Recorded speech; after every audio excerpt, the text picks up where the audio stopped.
कल इसने पढ़ाया था ना ये? नहीं, उन्होंने पढ़ाया था अपना ये सिंड्रोम्स फॉर गैस्ट्रिक कैंसर, उसमें दिस वाज अ पार्ट। और ये एज अ सेपरेट क्वेश्चन वो जो लिस्ट थी ना उसके अंदर था हेरिडिटरी डिफ्यूज गैस्ट्रिक कैंसर का मैनेजमेंट और ये अपना सर्विलेंस। तो छोटा सा टॉपिक है, ज्यादा कुछ है नहीं। तो basically HDGCs, hereditary diffuse gastric cancer, first found in the Maori families of New Zealand. Genetic defect है CDH1 जीन ई कैथरीन, वो यहाँ पे डायग्राम है। It's a trans membrane protein localized to adherence junction and 3 functions दिए थे: cell adhesion, cell mechanosensitivity and contact inhibition for proliferation.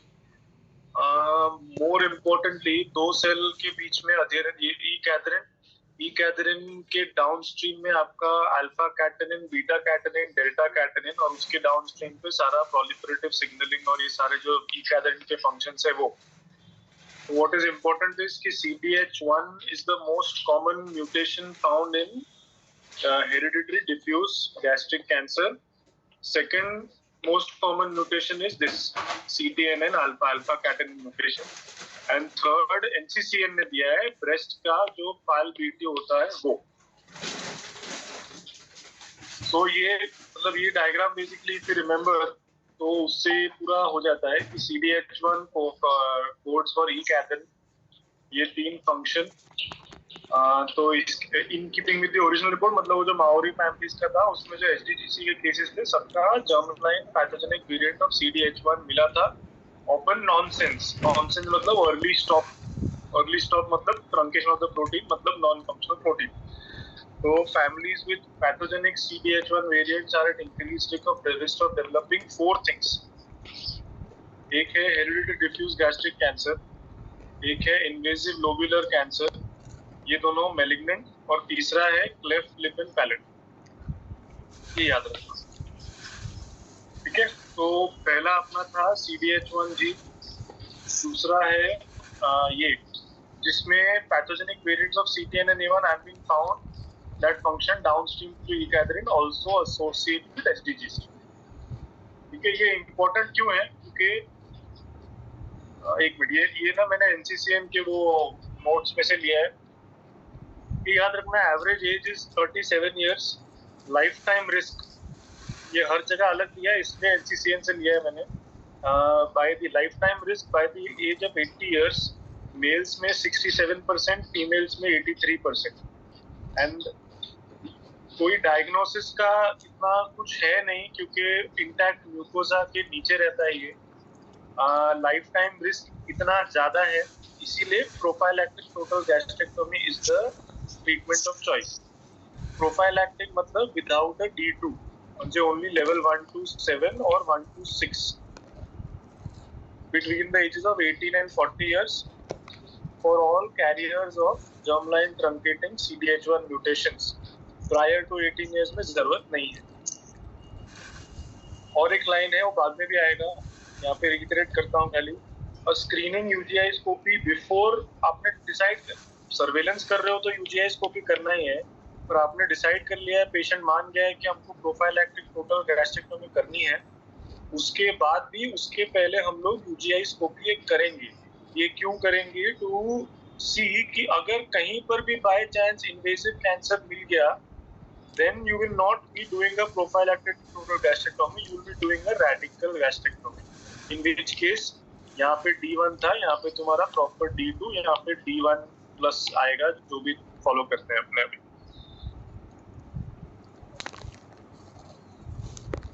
ठीक है, baseline endoscopy prior to prophylactic total gastrectomy, जिसमें CDH1 variant मिल गया है पर उसको प्रोफाइलैक्टिक टोटल गैस्ट्रेक्टोमी नहीं करानी है, उसके अंदर अपर एंडोस्कोपी स्क्रीनिंग करना है 6 to 12 मंथली। ये कौन डिसाइड करता है 6 या 12? वो डिपेंड करता है कि आपके हर एंडोस्कोपी के फाइंडिंग्स क्या है। एंड ये इंपॉर्टेंट है, more than 40% of patients with HDGC do not carry a CDH1 mutation. यहाँ पे NCCN बोलता है कि अदर म्यूटेशन इज PAL-B2, मतलब इसके लिटरेचर में सिर्फ पैल बी टू ही लिखा था, but everywhere else that I have read, और आई थिंक कल उसने इन्होंने सिखाया भी था अपने who took the lecture yesterday, Sahana, तो उन्होंने भी यही लिखा था कि CDH1 के बाद second most common is CTNNA1 and तीसरा है आपका पैल बी। हर जगह पे जहां पर भी आप ये पढ़ेंगे इन दोनों का टेस्टिंग रेकमेंडेड है, इसका नहीं है।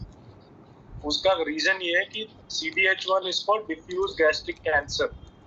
CTNN1 also causes diffuse gastric cancer. PAL-B2 is not limited to just gastric cancer diffuse, मतलब diffuse gastric cancer. It can cause intestinal type of gastric cancer also. It can cause diffuse type of gastric cancer also.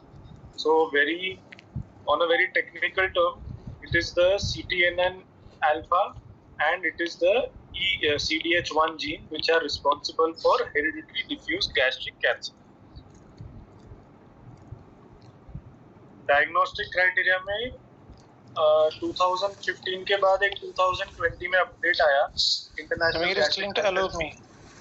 क्या हुआ?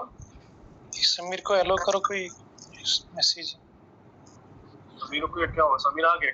Waiting में होगा, कोई yellow बोल रहा है, message waiting में है शायद। अच्छा वेटिंग में था, तो मैं देखता हूँ। पार्टिसिपेंट में जाओ, पार्टिसिपेंट में। मेरे को होस्ट मत बनाया करो यार, समझ में नहीं आता। एडमिट आ गया, 6 तो हो गया। हाँ है, अच्छा पता ना, अभी हुआ, ठीक।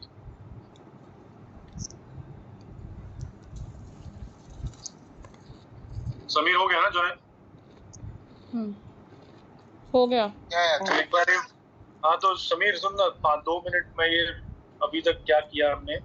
Hereditary diffuse gastric cancer is a syndrome जिसमें HDGC and invasive lobular cancer मिलता है। Initially found in New Zealand in 1964 in 3 Maori families. सबको डिफ्यूज गैस्ट्रिक कैंसर था, सबका जेनेटिक एनालिसिस किया तो पैथोजेनिक वेरिएंट ऑफ CDH1 मिला है। CDH1 क्या है? CDH1 is a gene that encodes for E-cadherin. E-cadherin is a protein. It is a transmembrane protein localized to adherence junction. It has 3 main functions: cell-cell adhesion, mechanosensitivity and contact inhibition. तो जब ये इसमें mutation होता है, इसका function disrupt होता है, तो ये सब की बैंड बच जाती है। Most common mutations are nonsense mutations that cause early interruption of the translation. Therefore, the protein is truncated and it becomes non-functional. E-cadherin के downstream में ये 3 proteins आ रहे हैं: alpha cadherin, beta cadherin, delta cadherin, which then form the remaining functions. The second most common mutation for hereditary diffuse gastric cancer is alpha cadherin mutation. ठीक है? NCCN बोलता है कि एवरेज एज है 37 years, life time risk 80 years की as तक गिनो तो मेल्स का 67%, फीमेल्स का 83%। इतना बढ़िया लाइफ टाइम रिस्क है और डायग्नोसिस के लिए हमारे पास कुछ खास मटेरियल नहीं है, इसीलिए prophylactic total gastrectomy is advisable for a patient who carries CDH1 mutation, a pathogenic mutation in who is a carrier for this. तो प्रोफाइलैक्टिक कर रहे हैं तो हम D2 की जरूरत नहीं है, फक्त D1 कर सकते हैं। प्रोफाइलैक्टिक का एज क्या है? 18 to 40। प्रोफाइलैक्टिक आप गैस्ट्रेक्टोमी करेंगे उसके पहले आप एक बेसलाइन एंडोस्कोपी करेंगे। बेसलाइन एंडोस्कोपी इसलिए करना है कि उसमें अगर आपको कहीं पर भी इन्वेसिव गैस्ट्रिक कैंसर का निशानी मिला तो then you have to do a staging investigation and you have to treat the person not with prophylactic but with radical gastrectomy with curative effect. So you will have to do a D2 dissection. जिन लोगों का CDH1 career status है but उनको prophylactic total gastrectomy नहीं करानी है, उनको हम screening endoscopy करेंगे। उनका screening endoscopy will happen 6 to 12 monthly depending on the findings. More than 40% do not have CDH1 mutations. So CDH1 के बाद दूसरा म्यूटेशन है CTNN alpha, तीसरा म्यूटेशन है PAL-B2। ये 3 म्यूटेशंस को they have proved, उसमें भी CDH1 and CTNN alpha are the ones that are associated with diffuse gastric cancer. जो PAL-B2 है, it can lead to both diffuse gastric cancer also and intestinal gastric cancer also. So ideally diffuse gastric cancer के लिए mutations are only two, CDH1 and CTNN alpha. ठीक है, इतना किया था. So diagnostic criteria में 2015 के बाद 2020 में रिवाइज हुआ. 2020 में वो लोग ने ये बोल दिया कि तुमको अगर किसी को हेरिडिटरी डिफ्यूज गैस्ट्रिक कैंसर का कैरियर या अफेक्टेड फैमिली या रिलेटेड इंडिविजुअल बोलना है तो उसके लिए पैथोजेनिक का मिलना जरूरी है.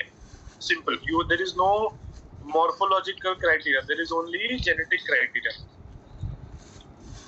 ये याद रखो. दोनों आ गए, CDH1 और CTNN अल्फा, इन दोनों का मिलना जरूरी है. So these are the criteria. Test कब करना है? Both individual criteria and family criteria.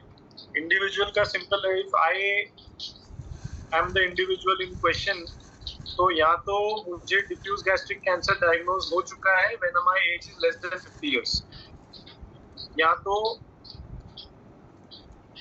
मुझे diffuse gastric cancer diagnose हुआ है any age.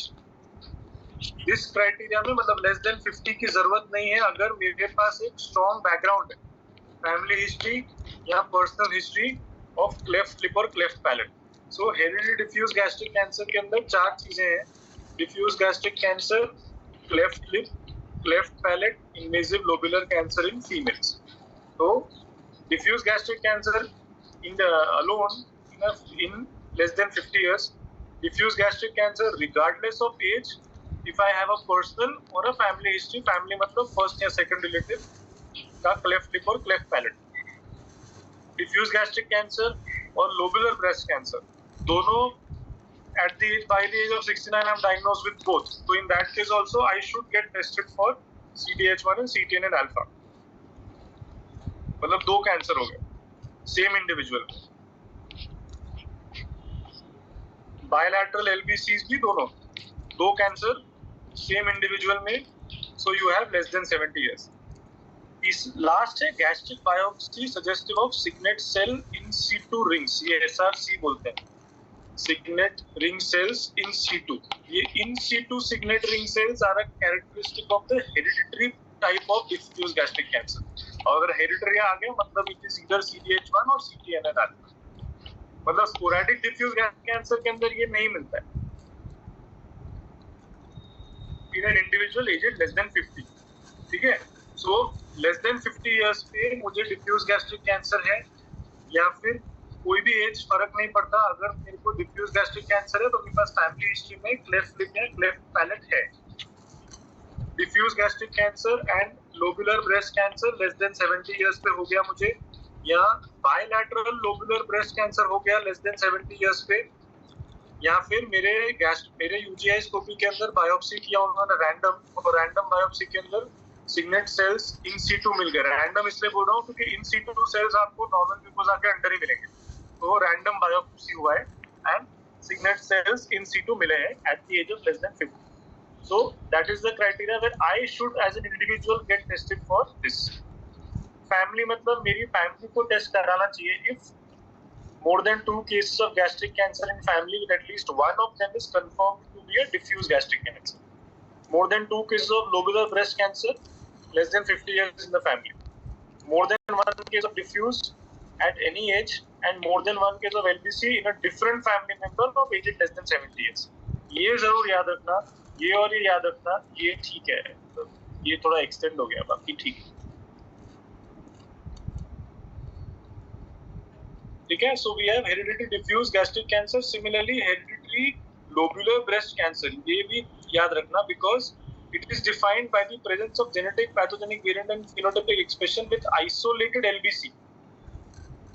This means that the focus is now on the genotype. मतलब ये जो definitions करी है आपने, दोनों definitions. SDGC की definition क्या थी? Presence of CDH1 और CTNN alpha pathogenic variant. ये बहुत भी important है. We are not talking about variants of unknown significance or non-pathogenic variants. We are talking about pathogenic variants only. Isolated case और family with 2 or more cases of DGC. ये आपका हो गया HDGC का definition. HLBC का definition की pathogenic variant with isolated LBC in the absence of DGC. जैसे वो मेन में था ना familial MTC था ना, it is like that. मतलब you don't have diffuse gastric cancer, you just have lobular breast cancer. ये आपके क्राइटेरिया हो गए.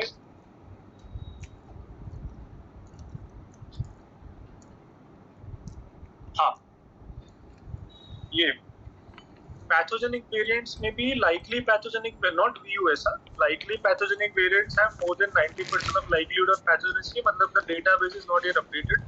तो इसके लिए they have a 10% chance of being classified as benign, and that is the reason pre-symptomatic testing is not recommended for variants of unknown significance. In case के अंदर हम UGI स्कोपी करना चाहिए, बट ये इसलिए बोला है क्योंकि अगर पैथोजेनिक वेरिएंट मिला है आपको तो आप प्रोफाइलैक्टिक टोटल गैस्ट्रेक्टोमी एडवाइस करेंगे. अगर आपको लाइकली पैथोजेनिक वेरिएंट मिला है जिसमें 90% का पॉसिबिलिटी है तो आप प्रोफाइलैक्टिक टोटल गैस्ट्रेक्टोमी एडवाइस नहीं करेंगे, आप यूजीआई स्कोपी एडवाइस करेंगे. यूजीआई स्कोपी के अंदर आपको signet ring cells in situ मिले हैं. In that case, yes, you will go for a prophylactic total gastrectomy. But basically, likely pathogenic variant में PTG directly advise नहीं करना है. CTNN alpha is the only other gene that predisposes specifically to DGC. ठीक है? And that is why hereditary diffuse gastric cancer के अंदर ये दोनों genes का है, CDH1 and this. PAL-B2 has been associated with gastric cancer but not exclusive for the diffuse type. And genetic testing individual या family को हम जो दे रहे थे उसमें at the age, when should it be offered? Legal age of consent generally 16 to 18 years.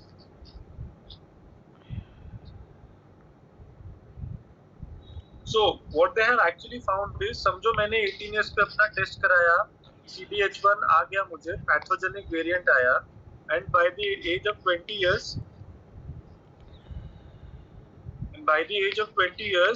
I choose to get a prophylactic total gastrectomy done. So if I do that, the probability of finding in that prophylactic total gastrectomy specimen, when they do the histopath analysis, they will find at least one focus of signet ring cells in my specimen of a prophylactic total gastrectomy by the probability of more than 95%.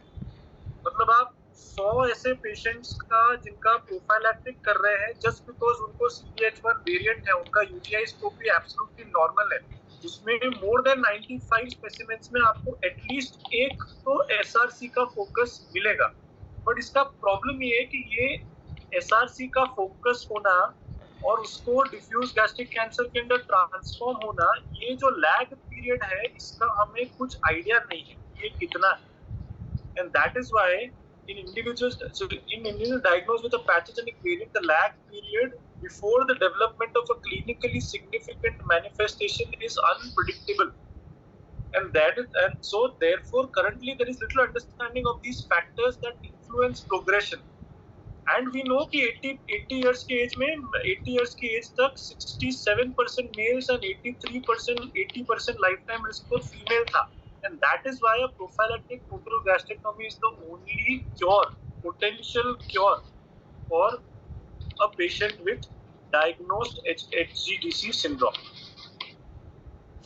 तो management क्या है, clinical and pathological? ये हाँ, pathology देखेंगे तो अगर if you are doing a total gastrectomy of a patient diagnosed with diffuse gastric cancer sporadically, इसमें CDH1 का कोई लेना नहीं है, दूसरे में आप CDH1 कैरियर है, पैथोजेनिक वेरिएंट है, आप प्रोफाइलैक्टिक टोटल गैस्ट्रेक्टोमी आप उसको डिफ्यूज गैस्ट्रिक कैंसर डेवलप हुआ है, तो इन दोनों की पैथोलॉजी में कोई फर्क नहीं है.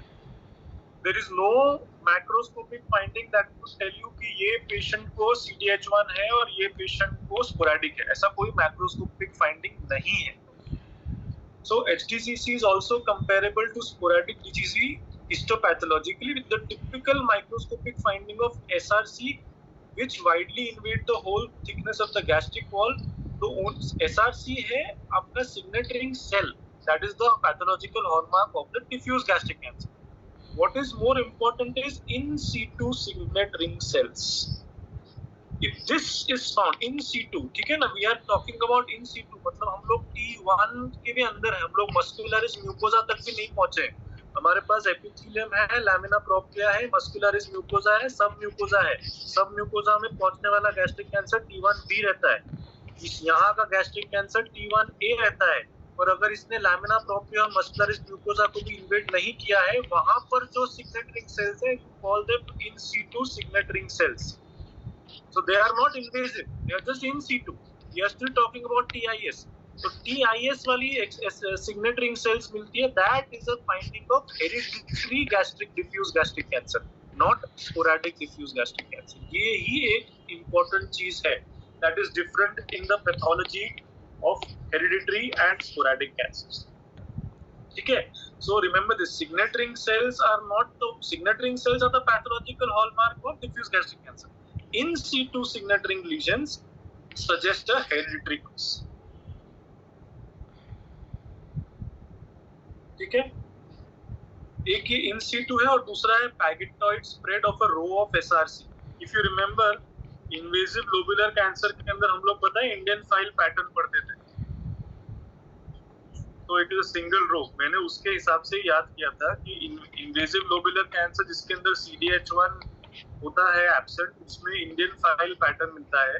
सिमिलरली डिफ्यूज गैस्ट्रिक कैंसर के अंदर जैसे SRC आपको इन सीटू मिले, ऐसे ही pagetoid spread of a row of SRC मिलता है below a preserved epithelium. Preserved epithelium means हम लोग अभी भी इन सीटू स्टेज में हैं, within the basal membrane, we are not crossing the basal membrane, so we are not talking about invasive carcinoma. पर main ये याद रखना, in situ SRCC. So when you find out these in situ SRCC, what about their size and what about their, how do they look? They are very small, 0.1 to 10 millimeters, usually confined to lamina propria without any infiltration beneath the muscularis mucosa. Chronic gastritis is also being found infrequently in patients with HDGC. तो ये आपका था diffuse gastric cancer का pathology in a case of hereditary diffuse gastric cancer syndrome. अभी HDGC के अंदर ही आप जो इन्वेजिव लोबुलर कैंसर है उसका पैथोलॉजी देखेंगे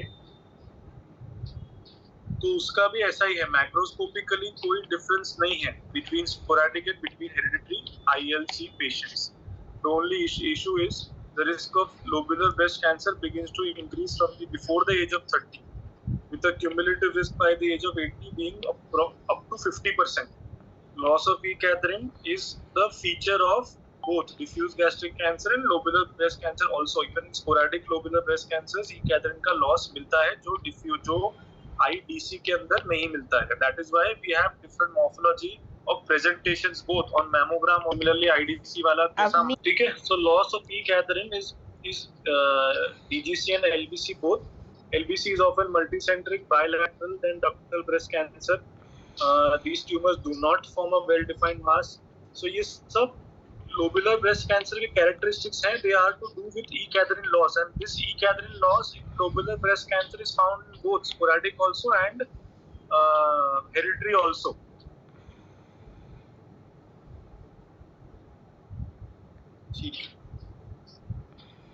So other manifestations में like I said, cleft lip and cleft palate. Surveillance and screening. So diffuse gastric cancer के लिए हम surveillance and screening कैसे करते हैं in a patient of hereditary diffuse gastric cancer syndrome? Like I said, PTG is the mainstay of management. So even in expert centers, if you do a UGI scopy, relying on biopsy for a diagnosis of SRC in situ, which can lead you to the diagnosis of CDH1 or recommendation of prophylactic total gastrectomy, can lead to underdiagnosis in up to 60% of patients. So to ensure optimal detection, अभी patient को prophylactic total gastrectomy नहीं कराना, तो आपके पास बचता है सिर्फ UGI scopy. UGI scopy के अंदर भी रूटीन यूजीआई स्कोपी करते हो तो मोर देन 60% को आप मिस कर दोगे, बिकॉज ये लीजन्स कितने छोटे हैं, 0.1 to 10 मिलीमीटर के लीजन्स है, वो भी इन सीटू, जिनका कोई स्पेसिफिक कैरेक्टरिस्टिक भी नहीं है। तो in that case, that is why the only way to negate that or complement that or overcome that is you increase the number of biopsies and you do a protocol based biopsy. तो increase biopsy protocol based biopsy में ऐसा है approximately 30 biopsies to be taken, antrum से 5, transitional zone से 5, funds से 5, cardia से 5 और पूरी बॉडी में से 10। तो approximately 30 biopsies randomly have to be taken. Random मतलब ठीक है, रैंडम भी है, but is there any way that you can identify specific areas जहां पे आपको लग रहा है कि शायद यहाँ पे फोकस हो, specially when you are doing the UGI scopy of a person who is a known CDH1 pathogenic mutation carrier. तो उसके लिए नैरो बैंड इमेजिंग भी लगता है, which is technically right now the best, but it is still not enough. But what is more important is you have to understand that the UGI-scopy का जो goal है ना, see you are doing this UGI-scopy in a patient with CDH1 pathogenic variant जिसको PTG नहीं कराना है। तो उसमें आपका goal is not to identify कितने number of focus है उसको SRC in situ के, आपका goal है identify करने का कि एक भी मेरे को मिल गया ना तो I can advise that person a PTG. The goal is not to identify every single focus. It is just that if you have the number of आपको हर focus identify करने की जरूरत नहीं है, पर आपको अगर 5 focus मिले एक patient में, किसी patient में आपको 10 मिले, तो इन दोनों patients का जो emergency है वो different करेगा ना। आप 5 वाले patient को बोलोगे कि तू PTG जितना जल्दी हो सके उतना करा, 10 वाले को बोलोगे तू कल ही करा। So that is the difference. The goal is not to find out the number, because every single focus will not develop into a invasive carcinoma. Like I said 3 pages पहले लिखा था ना, we don't know कितना lag period है, we just know कि अगर ये focus है तो eventually उसको invasion होगा, पर lag period कितना है हमको पता नहीं है। तो आपके पास 5 focus है या 10 focus है, उससे कुछ फर्क नहीं पड़ता, थोड़ा सा फर्क, ज्यादा फर्क नहीं पड़ता। The only issue is आप patient को बोल सकते हैं informed decision बनाने को कि तेरे UGI-scopy में 6 महीना पहले एक भी focus नहीं था, अभी 2 है, और 10 साल और 2 साल के बाद उसमें 10 फोकस होंगे, तो भाई now it is high time you should go for a PTG, because PTG is the only curative modality of SDGC जिसमें डिफ्यूज गैस्ट्रिक कैंसर आपको अभी तक नहीं हुआ है। सो knowing the number and morphology of intramucosal, so we are still talking about TIS, is useful to inform the timing of surgery. Because as soon as this becomes T1, मतलब उसने mucosa के अंदर एंट्री मार दी है, you become invasive gastric cancer. So you either have to go for EMR ESD or you have to go for surgery. मतलब आपका proper radical gastrectomy के हिसाब से सर्जरी चलेगा, यहाँ EMR ESD या फिर open surgery. You are no longer dealing with TI, so you cannot offer a PTG. ये बस ये है अपना समरी है एंडोस्कोपिक रिकमेंडेशंस की। पर T1 वाले पेशेंट का T1 वाले पेशेंट का भी why we will do endoscopic, फिर हम लोग उस पेशेंट को भी हमको TG करना चाहिए ना। हमारे पास हाँ आई एग्री टोटल करना चाहिए, but I am just saying कि at the end of the day you are offering scopy to a patient who is not willing for a total gastrectomy. नहीं वो मेरे को समझा, मैं ये बोल रही हूँ कि इस TG patient can go for conservative treatment, मतलब ये नहीं एडवाइजेबल नहीं है। तो आपको T1 लीजन में मिल गया तो भी आप एडवाइस तो से कि BRCA1 BRCA positive breast cancer की patient can go for BCS if feasible. नहीं इसमें तो, नहीं इसमें नहीं, आपको टोटल गैस्ट्रेक्टोमी ही एडवाइस करनी है ऑन पेपर। मुझे तुम BRCA की बात कर रहे हो ना, it can have a single focus, but जो डिफ्यूज गैस्ट्रिक कैंसर है वो डिफ्यूज है, within due course of time whole stomach will get involved and there is no prophylactic मतलब तो way you can detect मतलब early। अरे वो ही मैंने बोला बिकॉज ये EMR और ये बोल रहा था ना, तो मैं नहीं EMR is not recommended, it is just an option। recommended नहीं है, it is just who don't want surgery। चलो 10 मिनट्स बचे हैं। ठीक है, तो इन्वेसिव लोबुलर कैंसर का MRI is the imaging modality of choice for surveillance in young women। Imaging ILC का 30 years से चालू होना चाहिए सर्वेलेंस MRI से।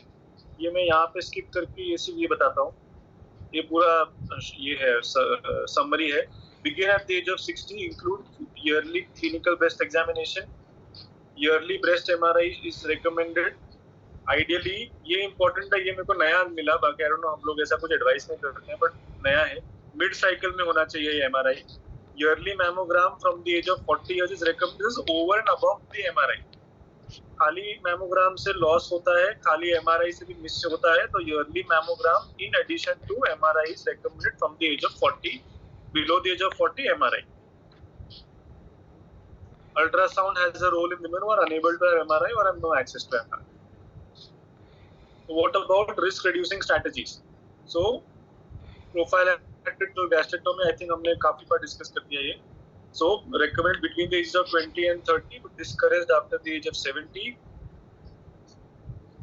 Women who do not wish to achieve pregnancy can be offered post prophylactic total gastrectomy. Can be offered in IUD. ये मैं बाद में बताऊंगा, because गैस्ट्रेक्टोमी के बाद ये कॉन्ट्रासेप्टिव पिल्स का एब्जॉर्प्शन डिक्रीज होता है, so that is why एक non oral contraceptive device use करना चाहिए, that is why IUCD बोला है उन्होंने।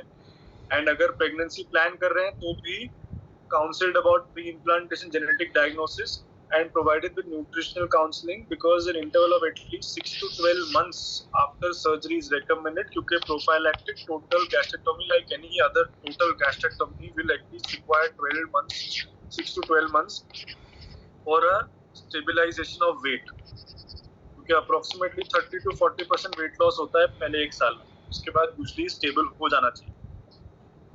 So इम्पोर्टेंट ये है, since you are doing a prophylactic total gastrectomy, important ये है कि आपको फ्रोजन सेक्शन